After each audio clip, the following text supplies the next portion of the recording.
Welcome to The Humble Podcaster, the podcast where we help you follow through on your dreams of creating your own show by providing practical knowledge, tips, and tricks on podcast production.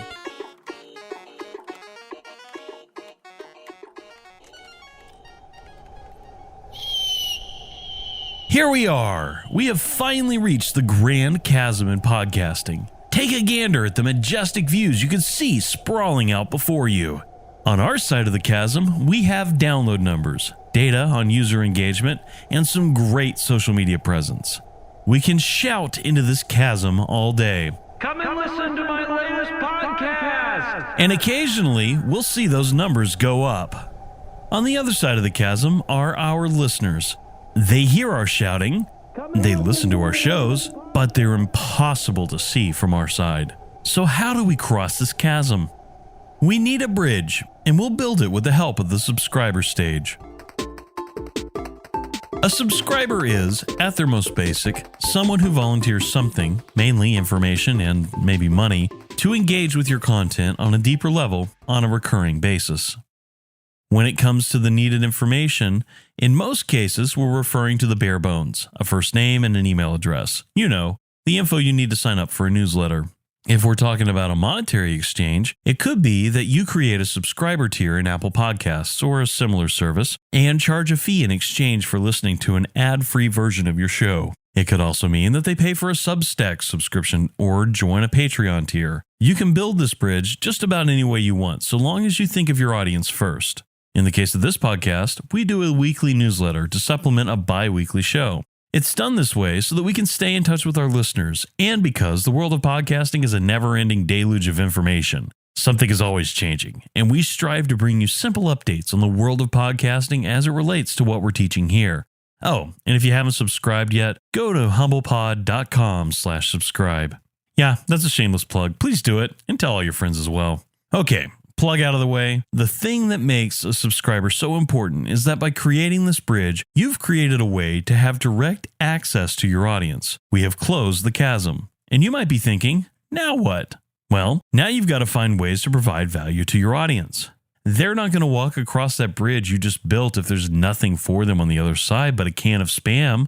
By this point in our journey, I really hope you've taken the time to think through your own show and the value it provides. If you haven't, go back and check out season 1 of our show. The simplest answer on how to provide value is that you need to provide more of what you already create. A lot of the time, all listeners are looking for in a newsletter is another way to keep in touch with you and the work that you do. If you can provide them that, plus a little something extra that makes reading your newsletter more enjoyable or more interesting than just a link to the latest podcast, I think you're off to a good start. The same is true if you're providing a paid version of your podcast. While for some, just getting an ad-free version is worth the price of admission, doing something additional for your paid listeners will attract more people to your show. Providing exclusive paid episodes is one good example of this. You could also include additional segments for paid members or other bonus content. What's important here is that you, again, provide more value. Make it worth their time to sign up and invest in the content you're creating. Ultimately, I can't tell you all of what to do for your show, unless of course you become a client of ours, in which case we'll work together and find out an answer. But you will know what is right for it. If you're looking for inspiration, I suggest you check out the very first episode of Masters of Scale, which will be mentioned in our show notes as well, with Airbnb's Brian Chesky. In it, he talks about crafting an 11-star experience for his customers. While it's a crazy exercise, it's one that will help you think about what is possible or impossible, but would be awesome to do for your show, and at the very least will help you think outside the box.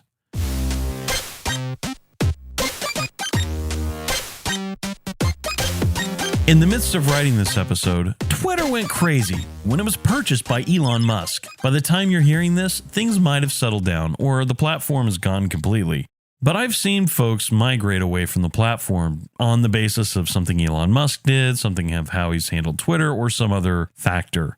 But regardless, some folks with very big audiences have left to go to new platforms where they don't have anything and they're starting over from scratch. And unfortunately, some people haven't left by choice. They might have been banned because they made a bad joke about the Supreme Twit, or because the algorithm booted them for not following a hastily made policy on Twitter. Now they've lost access to their audience, which in some cases has been substantial and important to their livelihood. Where do they go and what can they do? Well, nothing is the answer if they don't have an audience already built on other platforms, and that's quite scary. And this leads me to the reason for bringing all this up. To be successful in the future of the web, I think you're going to need audience portability. That is, you need the ability to move to another platform and have an audience that sticks with you when you move, or better yet, is waiting for you when you get there. Audience portability starts way back in the curious phase by having all your social media contact info easy to find on your website and by creating link trees or similar accounts sharing services for your social media accounts. Basically, make it to where other people can find you. The other key element in portability is your newsletter. Even if you lose your social media accounts, you still have access to everyone in your newsletter. And even if you lose your newsletter host, you can still save all those contacts to a spreadsheet in case of an emergency. Should something ever happen and you need to pull the emergency lever for your audience, you'll be grateful you took the time to build your audience on an alternate platform and build a newsletter list. While this isn't the main reason we need the subscriber phase, I'd be remiss if I didn't point it out. Subscribers are an important part of your podcast life cycle because it's at this phase where you start generating real revenue from their engagement with your show. If you're doing a paid podcast, that feedback is immediate and obvious. Each person that pays to listen to your show is making you money. It's a simple transaction. With a newsletter, it's a little more complicated. But essentially, you are building another audience that can be monetized on its own, at least doubling the places you can offer advertising. Well, between that and your podcast, that is. This is where knowing your audience is especially useful. Advertisers will want to know that if they advertise on your show, that it will bring them a return. Knowing this information in advance and tracking it along the way will set you up for success in that area. Plus, let's be honest, understanding demographic information is extremely useful as you think about how to grow the show, market your existing audience, and what content you create in the future. The information goes well beyond advertisers. It's also worth noting that demographic information isn't too hard to find for your audience. You can compile the information from a variety of social media sources, as well as some podcast apps.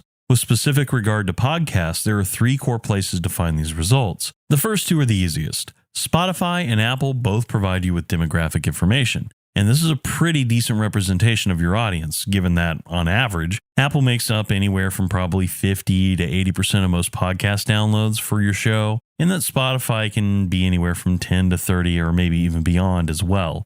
Between these 2 applications, you can get a good feel for the diverse array of people that are in your audience, and if you're on Spotify, you can even find out what music they listen to and are interested in. The third place to look is on PodTrack. They provide you with a survey that you can send out to your audience to fill out. This is a little more of a manual approach, but it also provides you with an added benefit of seeing how responsive your audience is to your call to actions. Once you've gathered this information, you'll be in a great spot to talk to advertisers. You'll also have a deeper understanding of the people in your audience, which can help you in many ways that extend beyond just selling ad space on your podcast and newsletters. This information helps you understand what your audience interests are. It can help you determine what kind of merchandise to sell and even what kind of content to prioritize for your audience. And beyond the financial value, subscribers are your most avid fans. They've bought into your show, either literally or figuratively at this stage. They are more invested than someone who is simply curious, exploring, or following your show because they've got skin in the game. This also means they're going to be willing to do a lot more than just listen and click a button. They're going to interact with you.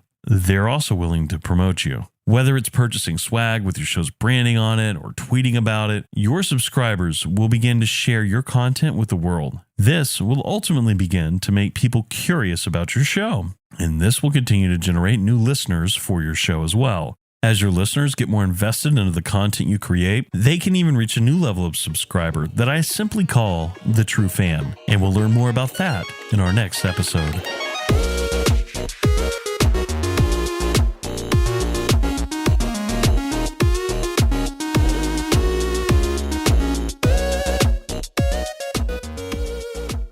Thank you for listening to The Humble Podcaster.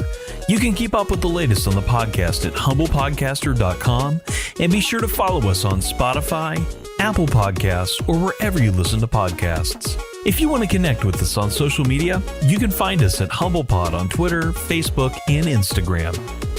And remember, stay humble, stay on course, and keep on podcasting.